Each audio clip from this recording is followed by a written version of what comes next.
In today's video, I'm going to teach you how to create Workspace in Smartsheet. We'll start from the home area of Smartsheet, which is your hub for everything you create and manage.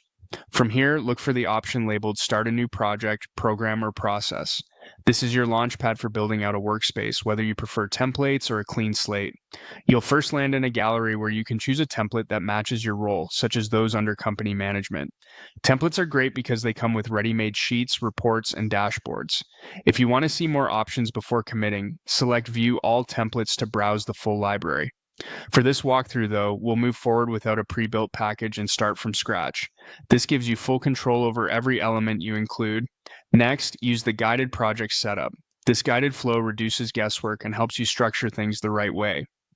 In the Creation panel, choose Workspace as your container. A workspace holds related items like sheets, reports, and dashboards in one organized place and lets you manage permissions consistently. You may also notice options like Import and Work App. Import is there if you want to bring in existing files, and Work App is for building an app-like experience from your assets. We're focusing on creating the workspace itself. When prompted, choose a new workspace starting point. You'll see building blocks like Table, Report, Gantt, and many more. These are the core item types you can add to your workspace. To keep things simple and flexible, click on Table. A table is a standard grid sheet and works well as the foundation for most processes. Once your sheet opens, enter your details here. Give your sheet a clear name, and if available, add a brief description so collaborators know its purpose. Create or adjust columns to match your process, such as task name, owner, due date, status, and notes. You can also format columns as dates, drop-downs, or checkboxes to keep data clean.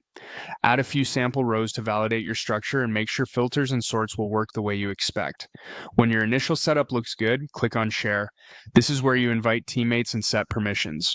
Decide whether to share the workspace or sheet. Sharing the workspace applies access across all items inside, which is ideal for a team or department.